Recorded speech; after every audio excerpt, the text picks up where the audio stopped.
사도신경으로 우리 신앙을 하나님께 고백하시겠습니다. 나는 전능하신 아버지 하나님, 천지의 창조주를 믿습니다. 나는 그의 유일하신 아들, 우리 주 예수 그리스도를 믿습니다.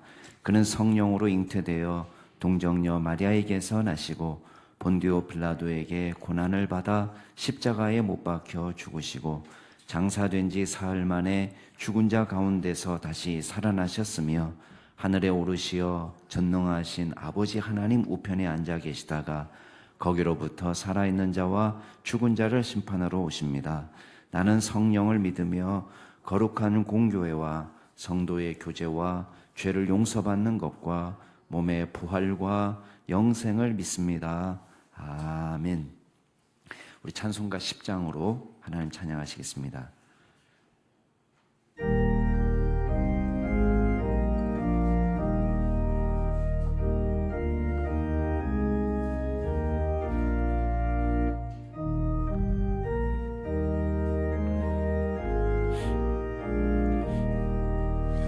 전등왕 오셔서 주 이름 찬송케 하옵소서.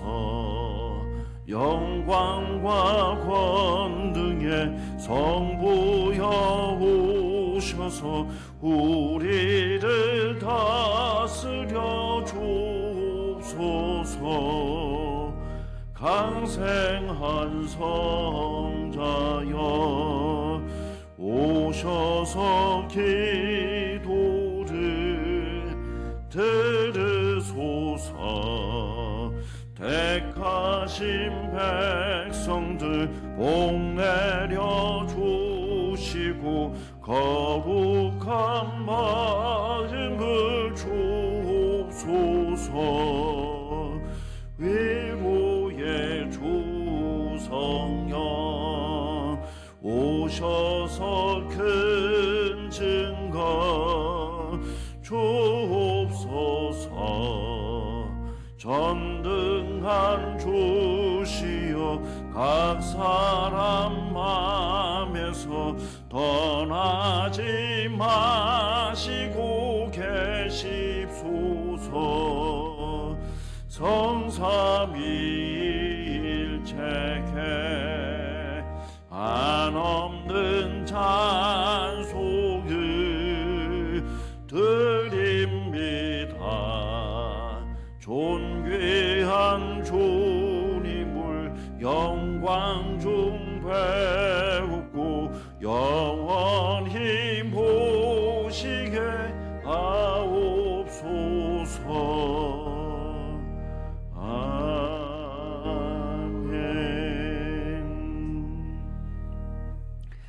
오늘 하나님께서 저희에게 주시는 말씀은 신명기 4장 32절에서 43절 말씀까지입니다.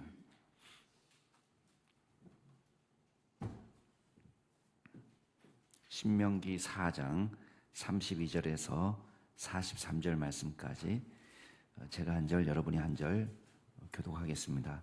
신명기 4장 32절에서 43절 말씀까지 32절부터 제가 먼저 읽습니다. 내가 있기 전 하나님이 사람을 세상에 창조하신 날부터 지금까지 지나간 날을 상고하여 보라.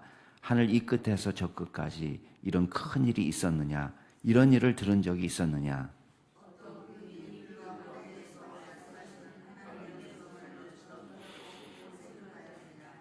어떤 신이 와서 시험과 이적과 기사와 전쟁과 강한 손과 편팔과 크게 두려운 일로 한 민족을 다른 민족에게서 인도하여 낸 일이 있느냐? 이는 다 너희의 하나님 여호와께서 애굽에서 너희를 위하여 너희의 목전에서 행하신 일이라.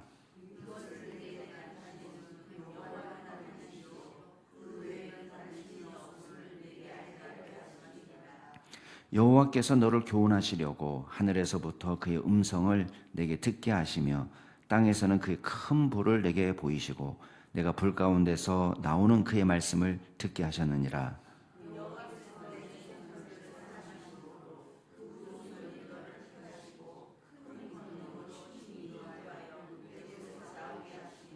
너보다 강대한 여러 민족을 내 앞에서 쫓아내고 너를 그들의 땅으로 인도하여 들여서 그것을 내게 기업으로 주려 하심이 오늘과 같으니라.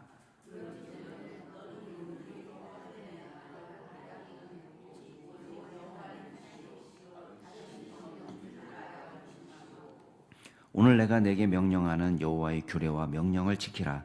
너와 내 후손이 복을 받아 내 하나님 여호와께서 내게 주시는 땅에서 한없이 오래 살리라.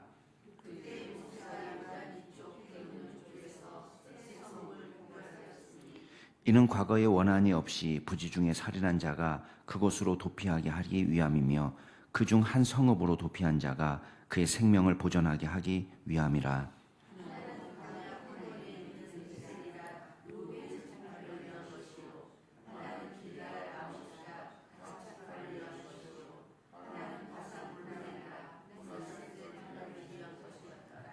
아멘.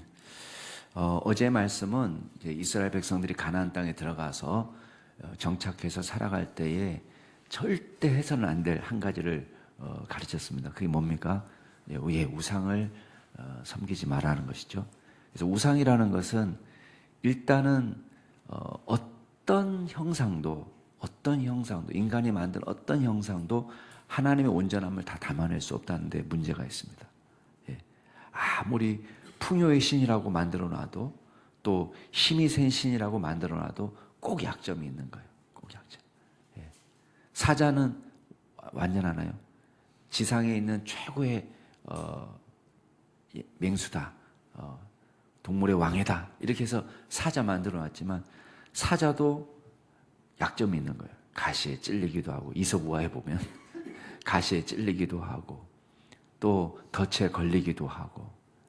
그러니까 어떤 형상으로 만들어 놔도 하나님의 전능하시고 위대하신 그걸 다 담아낼 수가 없어요. 인간이 만들어낸 어떤 형상도. 그리고 형상을 만든다는 것은 결국은 내가 간절히 원하는 신을 만들고 싶기 때문에 내가 만든 신이지 하나님께서 계시해 주신 모습은 아니었다는 거예요. 그래서 우리가 형상을 만들면 안 된다는 것이고, 그리고 어떤 형상이라도 그거는 인간이 만든 것이죠. 그리고 하나님이 만드신 피조물에 불과한 거예요. 해든 달이든 별이든 어떤 형상으로 하나님 형상화해도 이거는 하나님의 그 피조물에 불과한 것이고 우리를 섬기도록 허락하신 건데 오히려 우리를 섬기도록 허락한 거를 우리가 섬기고 있단 말이에요. 그러니까 절대 우상은 만들어서 안 된다. 그 이야기를 계속했습니다. 그러면서 오늘 말씀에서는 그 우상과 대비되는, 우상은 목석으로 만들었기 때문에 무능하고 무지하고 움직일 수도 없고 아무 힘이 없는 그런 무력한 존재지만 하나님은 우상과 대비해서 위대하신 하나님, 위대한 일을 이루시는 하나님이라는 것을 보여주고 있습니다. 그래서 여기 32절에 보면 지금 태초부터 시작해가지고 지금까지의 일을 한번 돌아보라는 거예요. 상고해보라. 그러면서 하나님이 하신 일을 뭐라고 표현하고 있냐면 이런 큰 일, 이런 큰 일을 본 적이 있냐? 이런 큰 일을 들은 적이 있냐? 이렇게 물어보는 거예요. 그럼 이런 큰 일이 뭐냐? 이런 큰 일을 지금 설명하는 거예요. 자, 첫 번째는 불 가운데서 하나님이 말씀하세요. 그리고 그 음성을 듣고도 생존한 국민이 있었다? 이건 없었던 일이에요. 전례가 없는 일이에요. 그러니까 이스라엘 백성에게만 시내산에서 정말 불타는 가운데 하나님이 말씀하시고 그 하나님의 임재 가운데 그 어마무시한 하나님의 음성을 듣고도 살아남은 민족이 있었느냐? 없었다는 거예요. 이런 특별한 대우를 한 적도 없고 이스라엘 백성에게 다른 민족에게 이런 특별 대우를 하신 적이 없어요. 특별한 대우를 하셨고 특별히 사랑해 주셨고 그리고 이런 놀라운 기적을 이스라엘 백성들 가운데 보여주셨다는 것입니다. 그 다음에 두 번째는 뭐냐면 출애굽을 상기시킵니다. 34절에 보면 시험, 이적, 기사, 전쟁, 강한 손, 편팔, 두려운 일, 자 이런 것들을 총 동원해가지고 10가지 재앙을 총 동원해가지고 애굽 사람들이 두 손 두 발 다 들게 하시고 그 다음에 애굽에서 나올 때 어떤 놀라운 기적이 일어납니까? 오히려 애굽 사람들이 달라는 대로 다 내주는 거예요. 제발 나가 주십시오. 제발 나가 주시기만 하면 달라는 대로 다 주겠습니다. 그러면서 다 털어내는 그런 기적이 일어나고, 그리고 홍해를 정말 육지같이 건너는 놀라운 기적이 일어났습니다. 그걸 지금 상기시키는 거예요. 그 출애굽 사건을 이야기하면서 이런 기적을 통해서 어떤 한 민족을 다른 민족에게서 인도하는 일이 있느냐 물어보는 거예요. 없죠. 이건 특별한 하나님의 사랑이었다는 것을 보여주는 것입니다. 특별히 이것을 어떻게 표현하냐면 34절 끝에 보면 너희를 위하여 한 일이고, 너희를 위한 일이고, 하나님 사랑이 느껴지는 거죠. 특별한 사랑. 그 다음에 너희의 목전에서 행하신 일이다. 그 말 뭐겠어요? 아무도 부인할 수 없는, 직접 체험한 일인 거예요. 지금 이 설교를 듣고 있는 사람들이 그때 당시에 나이가 비록 어렸지만은, 왜 20세 이상은 다 죽었으니까, 비록 나이가 어렸지만은 그걸 다 자기 눈으로 쳐다보고 자기가 직접 광야를 건너오고 체험한 사람들이라는 거예요. 위대하신 하나님, 그 특별한 하나님께서 사랑으로 이스라엘 백성을 돌봐주셨다. 그걸 지금 이야기하는 것입니다. 자, 두 번째는 우리가 기억할 거 있는데, 유일하신 하나님이라는 거예요. 자, 이것을 나타낸 이유가 뭐예요? 35절 한번 보세요. 이것을 내게 나타내시면 첫 번째 목적은 여호와나 하나님이다. 이걸 가르치고 싶은 거예요.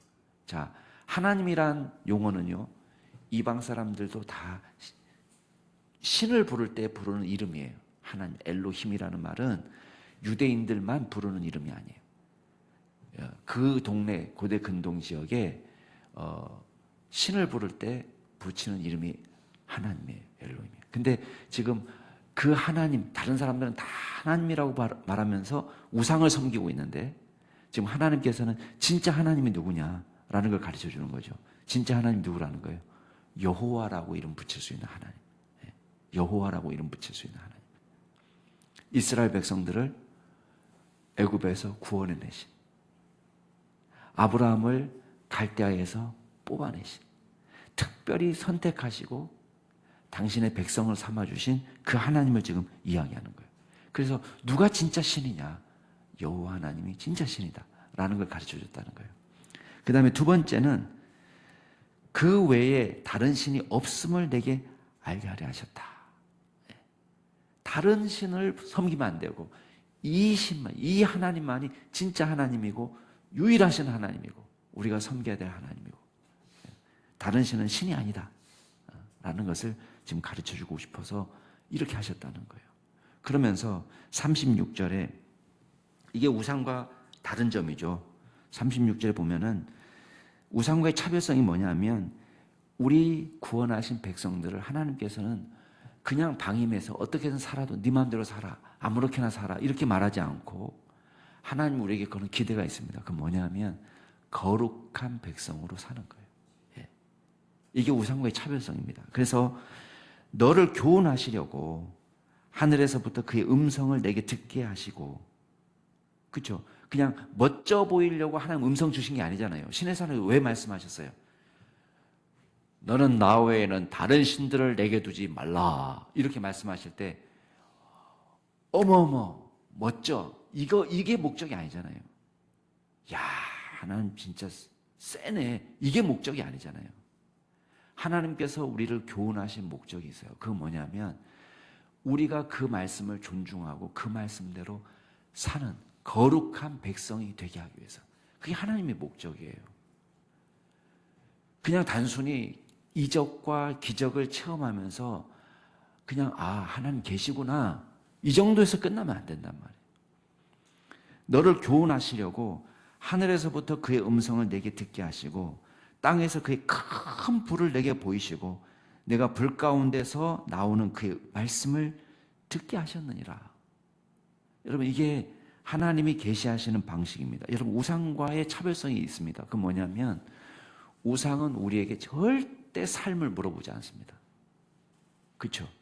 샤머니즘은 절대 도덕성을 요구하지 않습니다. 오히려 재수가 좋으려면 훔쳐서라도 오히려 도둑질을 장려하기도 합니다. 샤머니즘은 그래요.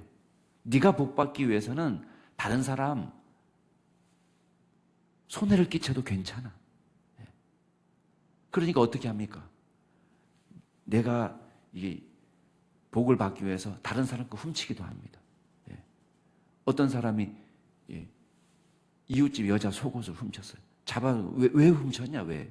네가 입을 것도 아닌데. 근데 점쟁이가 그게 있어야지 복 받는다는 거예요. 그러니까 샤머니즘은 절대 우리에게 윤리를 묻지 않아요. 어떻게 살아가느냐 묻지 않습니다. 복 받는 것만 말해요. 복 받기 위해서 동으로 가라 서로 가라 하는데 이건 윤리적인 게 아닙니다. 저를 막 붙잡고 어디 가면 동쪽으로 가려면 어디로 가야 됩니까? 막 헐레벌떡 할머니가 물어보는 거예요. 왜 그러십니까? 왜 동쪽을 찾습니까? 점쟁이가 동쪽으로 가라고 했다는 거예요. 동쪽으로. 동쪽으로 가면 귀인을 만난다는 거예요. 동쪽이 어디입니까? 세상에 동쪽이 한두 군데라요죠. 어디 가서 귀인을 만나는 거예요. 어디에서 오셨습니까? 부터 물어봐야 되지만 어디가부터 동쪽이지? 이렇게 우리는 우상은 절대 우리에게 삶을 물어보지 않습니다. 그러나 참 하나님은 우리에게 뭘 물어보는 거예요? 삶을 요구합니다. 삶. 거룩한 삶. 그러니까 왜 불 가운데서 말씀하시고 큰 음성으로 만드시고 말씀하시고 이게 진짜 하나님의 음성이구나. 이거대로 해야 되는구나 라는 거를 뼛속 깊이 체험하시고 이렇게 해도요 제 마음대로 삽니다. 이렇게 해도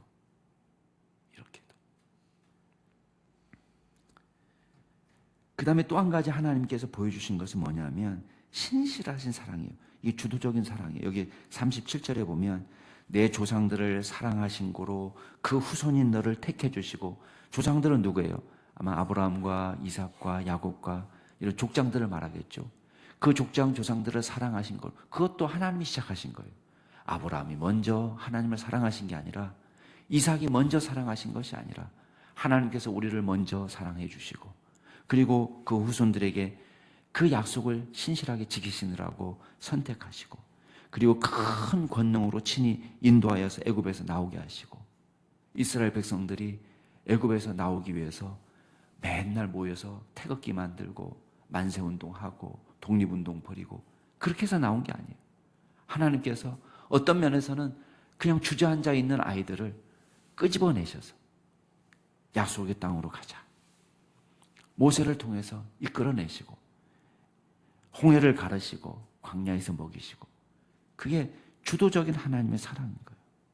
선택, 구원, 약속의 땅을 유업으로 주신 모든 사건 가운데 38절에 너보다 강대한 여러 민족을 내 앞에서 쫓아내고 너를 그 땅으로 인도하여 드려서 그것을 네게 기업으로 주려 하심이 오늘과 같으니라. 여기서 보면 강대한 여러 민족이라고 이야기했습니다. 여러분, 이스라엘 백성들이 강하기 때문에 택한 것이 아니에요.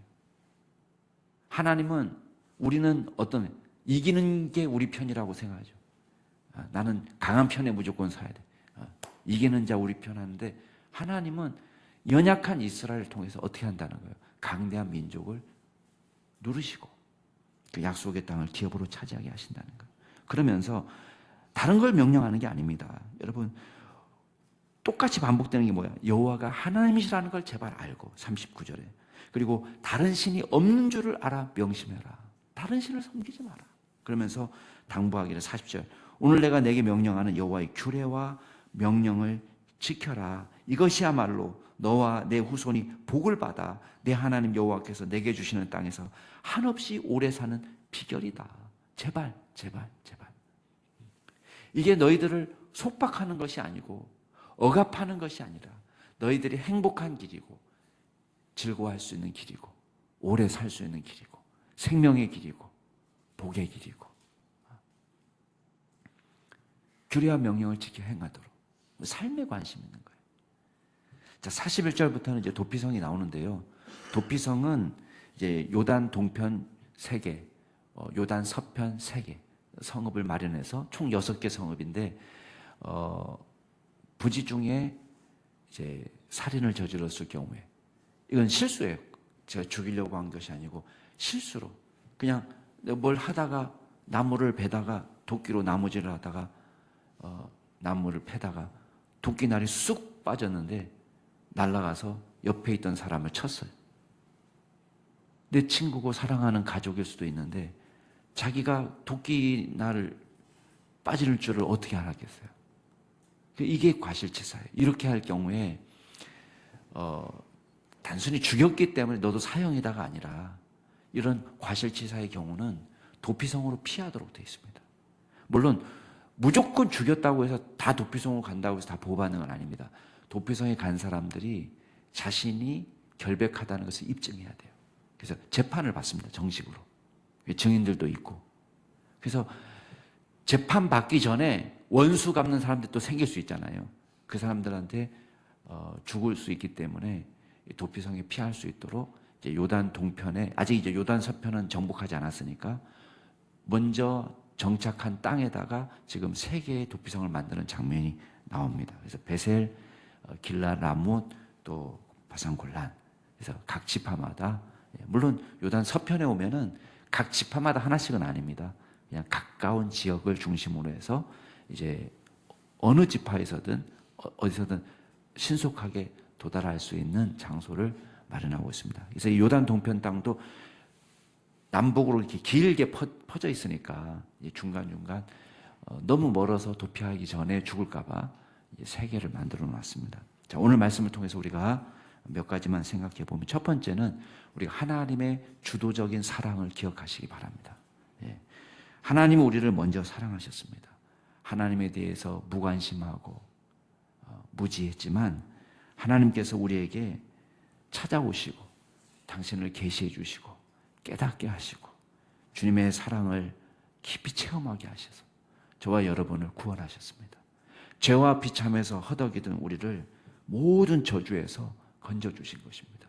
우리가 지금 그 기적을 보고 있는 거예요. 우리가 처음부터 신실한 사람, 기도하던 사람들 아니었습니다.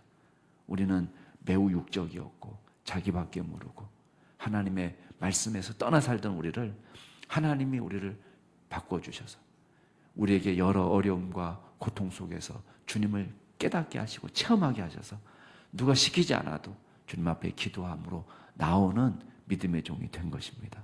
이게 하나님의 주도적인 사랑이에요. 그래서 우리가 주님을 선택한 것처럼 보이지만 아니에요.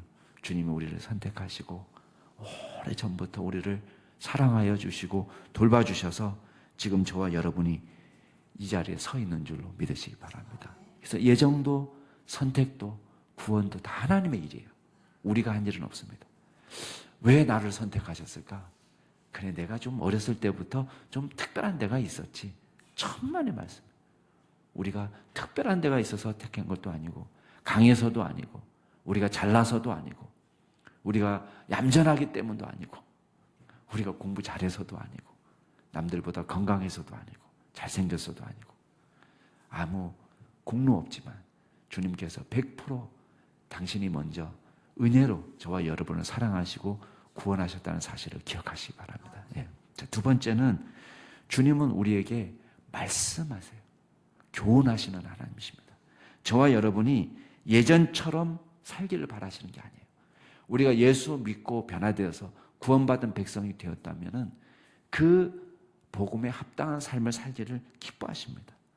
하나님의 말씀은 우리를 얽어매는 속박하는 것이 아닙니다. 진정한 행복의 길입니다.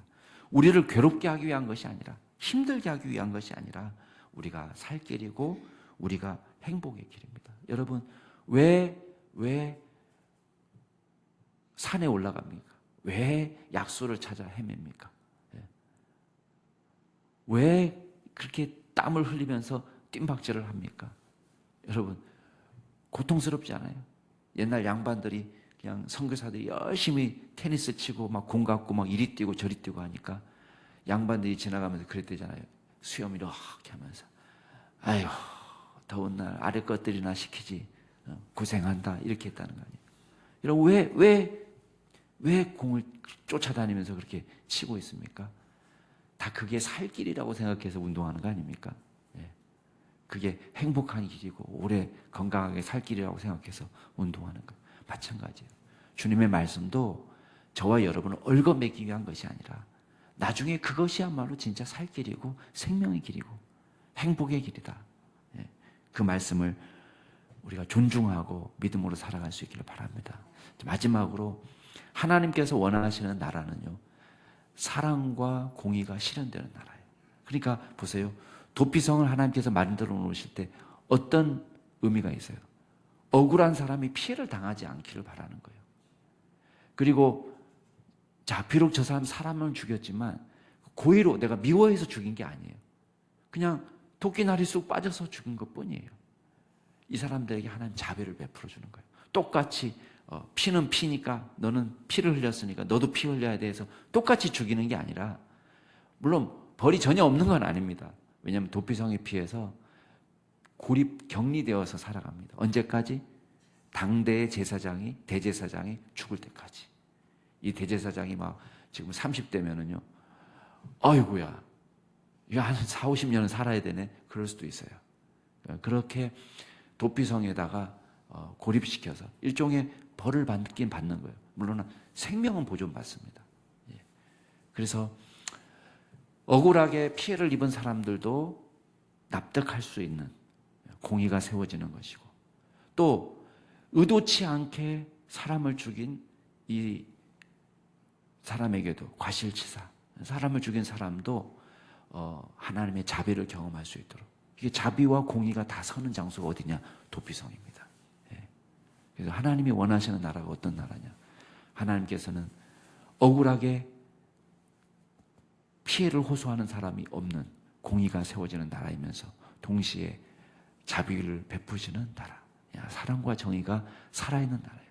그 나라를 함께 세워갈 수 있기를 기도하며 우리가 힘을 합칠 수 있기를 바랍니다. 같이 한번 기도하겠습니다. 이 시간 기도하실 때에 오늘 말씀을 생각하시면서 우리를 먼저 찾아와서 사랑해 주신 주님의 그 크신 사랑을 감사하시고, 우리만 구원하는 것이 아니라 하나님께서 우리에게 베푸신 사랑을 우리 사랑하는 가족들에게, 친족들에게 베풀어 주옵소서, 우리 친구들에게 베풀어 주옵소서 기도하시는 시간을 갖고, 두 번째 기도하실 때는 우리 교회를 위해서 기도하실 때, 특별히 오늘 중보기도팀 사역이 있습니다.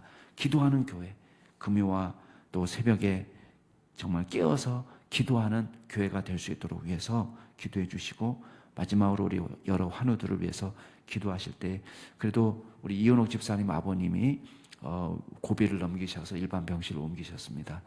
계속 기도해 주시고, 또 하나님께서 우리 여러 환우들을 생각하시면서 주님 은혜를 베풀어 주시도록 우리가 함께 동성으로 기도하시겠습니다. 우리 말씀을 생각하시면서 또 기도하고 깨어있는 교회를 위해서, 환우들을 위해서 같이 동성으로 기도하겠습니다. 존귀하신 하나님 아버지, 감사드립니다. 주님께서 저희들을 사랑으로 돌봐주시고 인도하여 주시는 애 감사를 드립니다. 아버지 하나님, 우리를 먼저 찾아와 주시고 무지를 깨우쳐 주시고, 주님이 먼저 우리를 체험케 하여 주시고 주님의 사랑을 깊이 깨닫게 하여 주셔서 주님을 섬길 수 있게 하셨습니다. 아버지 하나님, 주님께서 우리를 찾아와 주신 것처럼 주여 우리 친척들에게, 우리 친구들에게, 우리 가족들에게 주님 찾아가 주시옵소서, 만나 주시옵소서, 깨닫게 하여 주옵소서, 무지를 일깨워 주옵소서, 하나님 사랑으로 돌봐 주옵소서. 주여 주님의 징계가 있기 전에 주님 앞에 돌아오는 믿음의 종들이 될 수 있도록 하나님께서 역사하여 주옵소서. 하나님, 강해서가 아니라 연약함에도 불구하고, 우리가 잘나서가 아니라 못났음에도 불구하고 저희들을 사랑으로 선택하여 주시고 돌봐주신 주님의 사랑을 기억합니다. 아버지 하나님, 그 크신 은총을 주여 베풀어 주시옵소서. 주여 우리 이웃들에게, 우리 사랑하는 친구들에게 주께서 베풀어 주셔서 아버지, 우리가 전도하려고 고민하고 기도하는 그 영혼들에게 하나님께서 베풀어 주셔서 하나님 주님 앞에 돌아오는 놀라운 기적의 역사가 나타나게 하여 주옵소서. 주여 이 교회를 주님께서 붙들어 주옵소서. 교회의 주인은 주님이십니다. 우리가 이 교회를 이끌어가는 게 아닙니다. 주님께서 책임져 주시옵소서. 하나님, 이 교회를 변화시켜 주셔서 기도하는 교회가 되게 하여 주옵소서. 자신에 대해서 깊이 절망하고 우리의 힘으로 할 수 없다는 것을 깊이 깨닫고 주님 앞에 겸손히 엎드리는 믿음의 종들이 되게 하여 주옵소서. 그리하여 간절히 주님 앞에 나아가는 은혜를 허락하여 주셔서 우리가 모일 때마다 놀라운 영적 부흥을 경험하게 하여 주시사 주님 금요 기도회, 새벽 기도회, 또 수요 중보 기도팀이 주님 놀라운 부흥의 역사가 나타나서 우리가 모일 때마다 뜨겁게 기도하고 주님 앞에 눈물로 나아가는 기적의 역사가 나타나게 하시고, 주여 이 나라를 위해서, 주여 우리 이웃을 위해서, 교회를 위해서, 선교사들을 위해서 주님 눈물로 나아가는 믿음의 종들, 기도의 종들이 많아지도록 주님 역사하여 주옵소서. 여러 환우들을 주님의 손에 의탁합니다. 주여 이은옥 집사님 아버님을 주님께서 긍휼히 여겨주시고, 또 간병하는 그 어머님을 주님께서 주여 보살펴 주셔서 주여 하나님께서 가장 선한 길로 인도하여 주옵소서. 우리 이세영 집사님 하나님께서 항암 치료받는 모든 과정을 책임져 주시고 후유증이 없도록 도와주시고, 주여 부작용 때문에 고통하지 않도록 도와주시고 재발하지 않도록 깨끗하게 회복시켜 주옵소서. 주여 우리 박지현 집사님을 주님 기억하여 주셔서 주님 은혜 가운데 많이 회복되었습니다. 주여 더 온전히 회복할 수 있게 하여 주시고, 주여 건강하게 주님께서 붙들어 주셔서 맡겨진 주의 귀한 사명 감당하기에 부족함이 없게 하옵소서. 우리 이재현 집사님 하나님 특별히 사랑하여 주셔서 주여 대상 보전으로 너무 오랫동안 고통합니다. 하나님의 은혜만 구합니다. 주님께서 붙들어 주시옵소서. 주여 우리 최영자 집사님을 주님 사랑하여 주시고 주님 인도하여 주셔서 재발하지 않고 건강하도록 주님 인도하여 주시옵소서. 하나님께 모든 영광 올려드립니다.